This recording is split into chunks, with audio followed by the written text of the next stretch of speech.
Do you know what I did? It's like I don't even know what I'm doing anymore. I left the book that I was going to talk about upstairs. Of course I did. Of course. Please bear with me. I'm so out of practice. It has been really busy. Ever since we moved, life has been completely different. I don't even know if I'm the same person anymore. I don't even know what to do with that yet. Let's just say that things are really, really good. I love life, and I would love to share all of these really cool things with you. It has been a crazy whirlwind, and lots of different projects just nonstop. So that's where I've been. I would really love to share all of those things with you, but it will all have to come in time. I can go on rambling a lot. I'm trying to really not ramble so much. We've only been here for 2.5 months. We've done all of this stuff. It's been a lot. I'll just start doing more vlogs. I think that with the way life has taken me now, that's just going to be a lot better, I think, to be able to kind of share different things I'm doing, because I have decreased how much I'm reading because I am also balancing with some other projects for me to grow as a person and adventures, whatever. I have to look up what I read. So we're going to go ahead and go over some of the things that I've read this summer, what I'm reading right now, and that's where we're going to stop. Wow, it's been forever since I've even logged on to my computer. I've been really bad about logging and tracking my reading as well. I think that that's one of those tasks that doesn't really matter. That's kind of one of those time-consuming tasks that I have basically eliminated, and I'm probably not going to go back to it, but I do like to quickly log it in Goodreads. I use the app. So okay, I think last I updated, I read I'm Thinking of Ending Things, and I loved that book. That's right, I did that. I included that in the last vlog I did. In July, I read Into the Drowning Deep by Mara Grant. I listened to this on audiobook, and this book was really good. I really enjoyed this one. I feel like there was something about it that made me kind of a little bit more disconnected than I really like to feel. I told you I completely forgot how to do reviews, and these are completely off the cuff. I did not script this at all because I just don't have time for that.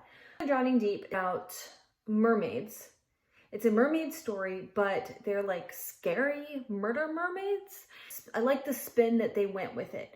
So basically you're following these scientists, and our main character is trying to prove that there are mermaids. So that they're kind of in the middle of being myth and being proven. She's trying to get more evidence to share. So she goes on this expedition to hunt for these mermaids with these scientists, and people start dying. One of the big things that I really enjoyed about it was that they went with this whole environmentalist perspective. They would get into these really scientific conversations about the environment, about animal instincts, and the fact that they are creatures, and how did they maintain staying hidden and being a myth, and do they think like we think, or are they more instinctual creatures? And they kind of went into more discussions like that, which I thought was very interesting concept to go with. I feel like the way that they talked about it was, you can almost believe the story could be true. Love that aspect. I really like when fantasy takes that. The one thing that really irritated me about the book was, and it could just be because of the mood I was in. I was listening to an audiobook while I was painting, and I was I think that I was kind of in a busy mood. And the thing that irritated me about this book, which kind of knocked it down a lot, was we're in the moment when things were really picking up speed, things were getting crazy, and all of a sudden we have to talk about relationship drama. I'm like, that's one of the only things I really didn't like about it to begin with, is the whole relationship dynamic. I mean, it kind of felt like let's make sure that this is in there for the romantics or whatever. And like give the characters some depth, but I just did not care. So we're in the moment and things are picking up, getting crazy, and then they're having this conversation. And I'm like, you are being attacked by murder mermaids and you want to talk about relationships right now? Not the best timing, just saying.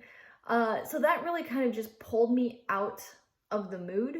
Really, overall, I really enjoyed this book. Because I enjoyed that, I went ahead and picked up The Siren by Kiera Cass.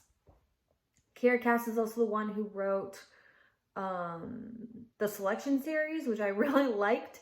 So I was expecting to get that really like kind of lighthearted, lots of romance, kind of young adult story.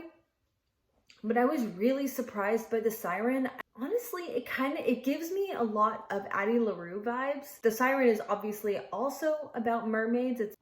She's basically drowned. And in order to live, she had to sign up to be a mermaid or a siren for like 100 years. And during that 100 years, they get a calling to kill people. In between, they can just live about their lives and do whatever they want. But 100 years is a long time. They do kind of have to like move around. There's a sense of loneliness that they feel. Oh, the main character is one of 3 sirens. They consider themselves sisters. And they're the only ones that obviously can share in their life together. So they become very, very close. I don't know if it was a bonus or kind of a, all right, whatever moment for me, but the way they are all very, love everything, love, happy, and joy. So there's a deep like melancholy to it as well. So obviously while they're being a siren, they can't really date. Like how can you date someone, right? Like have a serious relationship. The character's a little bit on the broody side, so she's really not interested in it. But then she meets like her soulmate, right? So that starts to cause all kinds of issues. But overall, I felt like it was really good. I really enjoyed this book. At some point, I also read Hunger Games. I think I must have read that while we were driving. For whatever reason, I feel like it's a good book my kids can listen to while we're driving. Snowflower and the Secret Fan. I did finish that one. I think I did talk about it already in my last vlog as well. I read my first Sally Rooney book. I read Normal People. There's a YouTuber that basically sums up Sally Rooney's books like perfectly. The only one that I've read.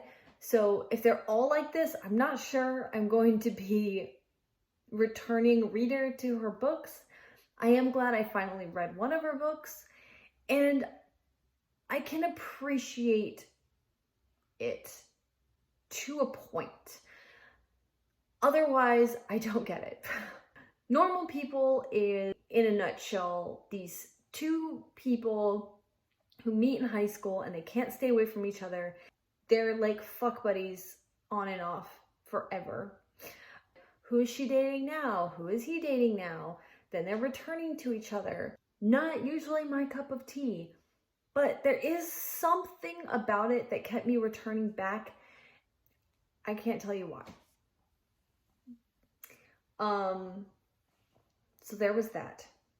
Another book that I finished was Turtles All the Way Down by John Green. Oh my god, I can't even remember what this one's about. Let's click on it and see. So technically, this is supposed to be a book about, it starts with a fugitive billionaire and the promise of cash reward. Turtles All the Way Down is about a lifelong friendship and intimacy of an unexpected reunion, Star Wars fan fiction, and Tuatara, I don't know what that is, and this really troubled young girl. I remember the troubled young girl, and I remember them like sitting around drinking, having these fake deep conversations. Here is my review. I gave it 2 stars.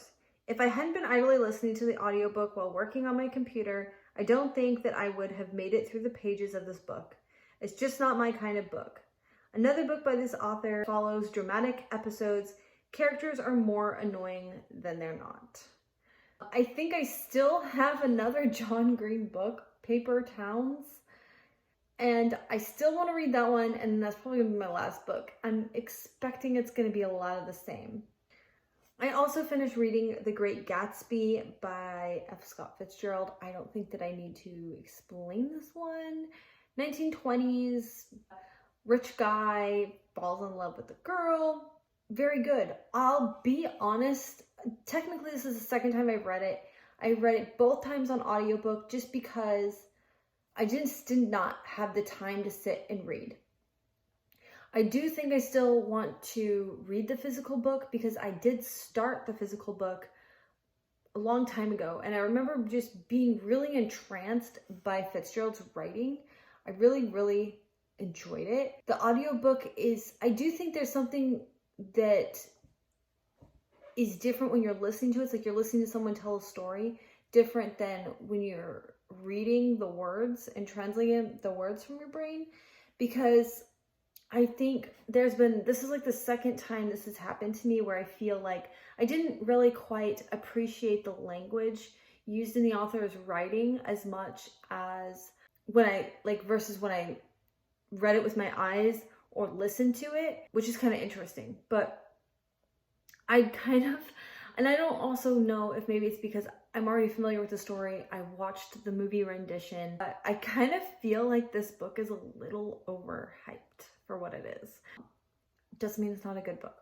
Excellent book. So glad I read it, and I'm very familiar with it because I have 2 other books that kind of tie into my reading of that book. We'll come around to it. The next one I read was Hocus Pocus, the all-new sequel. This was a gift from my husband. He was away at work, and every now and again he likes to send me little gifts to have a present, and just like hey, missing you, thinking about you, here's a book to read while I'm gone. He sent that to me with a Hocus Pocus shirt, which is awesome. The first half of the book is like basically what happens in the movie, and then after that is like the next generation. And I felt like even though the first half was basically the movie all over again, it was done really well because they kind of glossed over the stuff that happened in the movie because our brains are like already filling in those moments. And then it kind of did go into a little bit more depth of things that were not in the movie. So it kind of adds as really good filler. Also, there's something that like when you're watching the movie, you're watching Max as he's going to school for the first day and he hits on Allison. Well, actually in the book, they change it to where he's actually been there for a few months already in town, living there, going to class with her. It's not his first day. It's really done well. That's an awesome book. The next book I read was Z, a novel of Zelda Fitzgerald. And this book was so good. It's the story of F. Scott Fitzgerald's wife, Zelda, and their whole like relationship from when they first met, how she's always supported him as a writer. Honestly, like this book is amazing. I would probably read it again. It's also really kind of hard to read in ways because it was not an easy role to play, always being the supportive, doting wife, and then whenever she kind of tried to have something of her own, she was not treated very nice. If you don't want your opinion of F. Scott Fitzgerald ruined and you think he's this amazing writer, you probably don't want to read this book. He's not terrible. He's not like some authors that have done really, really bad things. And honestly, he was probably pretty normal husband for that period of time, the way he treated his wife or women. But I definitely think that it's a really good way to get a look at an author. Now this story is mostly true. Now there's also a TV, I think it's on, is it on Netflix? I think Netflix actually has a TV show based on this book. And I really, really want to see it, but I don't have Netflix anymore, unfortunately. Or is it a movie? Maybe it's just a movie. Either way, I wanted to see how much of this was actually historically true or if it was mostly made up. They said most of it was historically true. but there are bits that they kind of had to fictionalize to flesh out the story, which completely makes sense. I think that some of the most token, like, I don't want to spoil it for you, but there's kind of something that comes up towards the tail end of the book, and how Scott got a lot of his ideas. It's a little, this is where he really kind of gets knocked down a notch, let's say. But it was a phenomenal book, and I definitely want to see the movie or TV show, whatever it is. The next book I read was My Year of Rest and Relaxation by Otessa, is it Moshfegh? I'm sorry. This book I thought was really good. I was really skeptical. Like, at first I was like, okay, I'm gonna like that book. But then everyone kept describing it as like, well, she just sleeps all day. Like, what else can you say? And so I was like, okay, now I don't know what to think of this book. But I did end up really liking it. I thought there was a lot more to it than her just sleeping all day. There was that part of mental health and drug abuse that I feel is not really my kind of thing, but because of the way it was done, because of the topics discussed, because it was kind of on the quirky side, I did really like this book at the end of the day. I forget why, but she just decides that she just wants to sleep all day. And it starts small, and then it just gets perpetual, where she just wants to sleep more and more and more. And she starts taking medication to help her sleep. But she's also seeing I think she's seeing a therapist. She also has a friend or a roommate friend that she has a lot of conversations with, but it was good. The next one I read was the second in a series called Namesake, which is the second to Fable by Adrienne Young. This book was not as good as the first book. It has a problem being a sequel. I felt like there was a lot of emphasis here's kind of the problem that I have with sequels and with the character development. So usually in the first of a series, you're meeting your first characters, you're experiencing them when they first fall in love, and everything's new and exciting, and you're getting their story. When the sequel comes out, they kind of aren't as interesting because they've kind of fell into their own routines or whatever. Just like any relationship, everything's always the best at the very beginning, but things settle down and it's normal.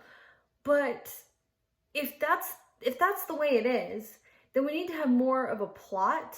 And I just keep remembering that it was like all about them. No, there was some plot too, but it was kind of a little bit of a repeat of the first plot. I don't know. It was still good and it's worth a read, but I really loved the first book though. So I'm glad to have kind of caught up with those characters. But if I had never read it, I wouldn't really be missing anything. It's kind of better left. Like my love for the first one is probably the impression that I want to be left with. You know what I mean? The next book I read was Eleanor and Park by Rainbow Rowell. This is interesting because I have also tried to read her other book, Fangirl, like 3 different times. And I own the book. And I even own, what is that? The story that our main character is writing about, the brother. Carry On. I even have Carry On. I can't. She's just so broody and annoying, and that came across really rude. But I don't know, I just really cannot get into it. But I did read Eleanor and Park by Rainbow Rowell, and I really liked this one. I was really kind of not expecting a whole lot. And Eleanor, who is a girl who lives in a household where there is a lot of tough stuff going on. There's domestic abuse, there's some like neglect going on. She lives in a lot of fear because they're all kind of like afraid of her dad. Sometimes she's like has even a hard time like just getting to the shower and taking care of herself because of the type of household they live in. And then she goes to get on the bus and like she's got this really wild like frizzy red hair, and I guess she's got a little extra weight on her as well. It's quite like self-conscious, and people are really mean to her. They tease her a lot. And then she sits on the bus next to this boy Park, and Park at first was just like all the other kids, didn't really like her, did not want to socialize with her, didn't want to be seen with her. But then he kind of noticed that she was like interested in the comic book, so then they start to bond over comic books. Then it evolves into their relationship, and we kind of get more about like her home life and stuff. I guess what I thought was interesting about this is that she wasn't like playing the victim at all. Yeah, she had it tough. There are certain things, now I'm not saying that my life was anything like hers, but there's a certain way about her self-reflection, how she feels about her place on this earth, maybe the tone, and how I think just because of everything going on at home, she doesn't get to just think about her and be a kid. She's constantly just like living with all this stress of what's going on at home. So everything that's about herself always comes second. And that's kind of a feeling that I can really sympathize with. And I feel like that's not, I've never really read a character that is so well done in that respect, I would say. Plus it just kind of hits those personal vibes for me. So I really resonated with this book. I really liked Eleanor and learning about her life. Now the Park portion of it was kind of typical young adult romance kind of thing in there. Anyways, I really enjoyed this book. The next book I read was Neverland, which is the first in a series by Wendy Spinelli. And this is a Peter Pan retelling, but it's steampunk. It was really good. It was really fun, lighthearted, short. There was moments in it where I was like, is this intended to be for an older audience? Overall, like, I don't know, I really enjoyed this book. And finally, I read Cloud Atlas by David Mitchell. Now, I don't know how I feel about this book. To a point, so when I first started reading it, I loved it. I really, really loved the writing style. I thought it was so unique. I've tabbed all this stuff, but then I got super busy and I didn't want to lose the momentum of reading the book, so I flipped over and started reading the audiobook. I was so bored. As we get into some of the other characters, I was really bored. There was one character, the futuristic character, that I kind of found was more interesting.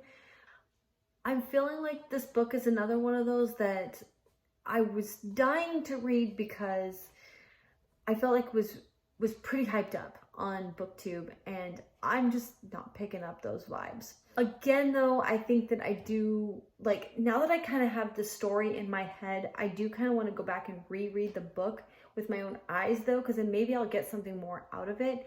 And I do think this is one of those books that is a complicated book. It's literally described as a puzzle book.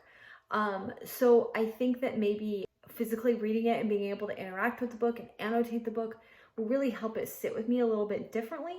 So I'm not done with this book, but for the time being on my first read, I think I missed something there. I didn't quite understand how they all tied together. I did see the movie trailer, so I'm understanding that like that's what they wanted to do, but without that, I would not have connected those pieces of like reincarnation and everything like that. So we'll see. And then after I'm done reading the book, I do really want to watch the movie, or maybe I'll watch the movie and then give the book another try, because there is, you know what? I have the book right here. Hold on. This section right here, I was just in awe. Amidst nebulous quilts and summery pillows I lay, in a bedroom in San Francisco similar to my own. A dwarfish servant said, "You are a very silly boy, Adam." Tilda and Jackson entered. But then I voiced my jubilation, not English, but the guttural barkings of an Indian race burst from my mouth. My wife and son were shamed by me and mounted a carriage. I gave chase, striving to rectify this understanding, but the carriage dwindled into the fleeing distance until I woke in bosky twilight and a silence, booming and eternal.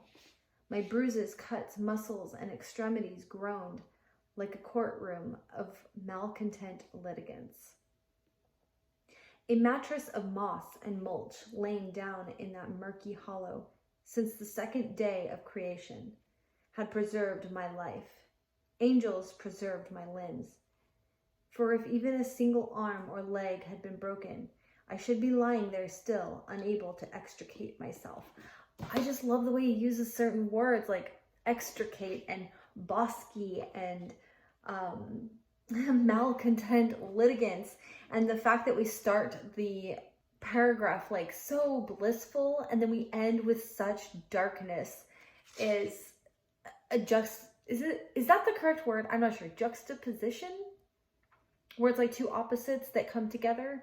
I might be using that wrong. Anyways, who am I to try to be smart? I really just love that when you do that, when they do that, when people do that, imagery there is just amazing. So yeah, I think that maybe, again, it's one of those things where it's like, I don't know if this continues throughout the entire story. So those are the books I've actually finished and completed. Actually not doing too bad considering everything else going on. It's just my reading has been, when it comes to actually physically reading a book, I'm just not having the time. I'm not making the time to, at this point, I'm not making the time to do it. I do have some other projects that I won't get into now that are ongoing as well that I can't stop thinking about. And so I have a really hard time pulling myself away to like read a book. Oh, I don't have it as currently reading on here. Yeah, I'll have to add it. There's some books that I've started that I haven't quite finished yet. Together We Burn. This is by Isabel Ibanez. This is a book that my husband got me. I am still interested in it. I'm just putting it down for a little bit. It is about dragons. Oh my gosh, it reminds me of How to Train Your Dragon, but like much darker. But it's also like about a Mexican flamenco dancer, and she like opens up the shows, but then everything goes wrong and her whole life changes.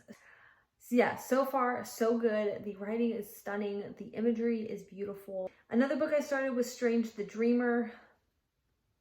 You guys, I had anticipated this book so much.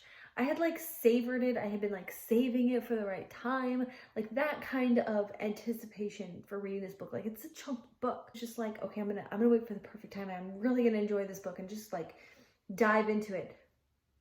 I'm so bored. I'm so bored with it. There are moments that I do enjoy. It's so overhyped. I don't know, and I own the second book to it also. I don't know how I'm going to get through it. I am not 100% done though. Like I feel like I have to finish it just to know what everyone's talking about, kind of. I do want to see him get to the city. But I think that I was also kind of surprised by how it wasn't like this big surprise, maybe? No, he had been trying to convince everyone that this place exists. And all of a sudden these people just waltz in and are like, hey, we're here from Leap. Come on down. Like, you're welcome. And it's like, I feel like maybe it was that aspect of it that kind of took something away from the setup to it, maybe. That's my battery saying it's gonna die. The other book I'm reading is The Diary of Anais Nin, and I've mentioned this book I think I've mentioned this book a lot. I have started like filming so many times. I never go back to it because I get busy and then I lose the video feed, and then I'm just like, this is trash.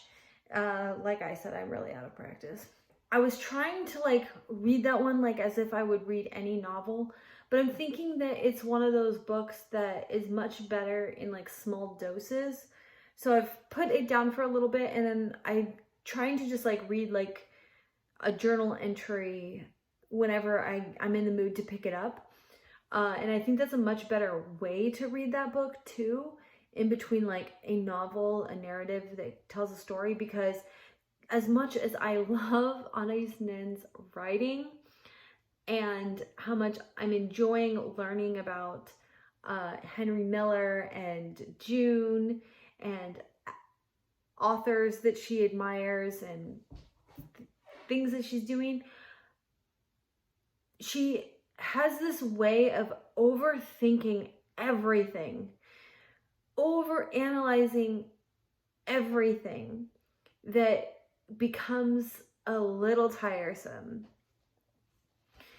But in a way, it kind of reminds me of how I used to be, and it's her journal. Like, that's your place where you go and you overthink stuff, but you wouldn't like talk about that. You know what I mean? Like, that's your place. You can write 20 pages on the same subject, and that's what she did. But as a reader, you're just kind of like, all right, let's hurry this up a little bit. So I just kind of felt like I need a little bit of a break, and I'll go back and read a little bit more, and that's how I'm going to take the rest of her book. And the last and final book that I am absolutely in love with, it's perfect for the October season. And I'm laughing. It's like just what I needed right now too, because it's funny. That is Deadly Education. Everyone talks about how good this book was, and that they basically compare it to like the adult version, like the adult horror version of Harry Potter. It's hilarious. It is. Our main character is like just really sarcastic and stuff too. Not that far into it. I think I just started like chapter 2, but yeah. And that's where I'm at. All right. I'll talk to you later. Bye.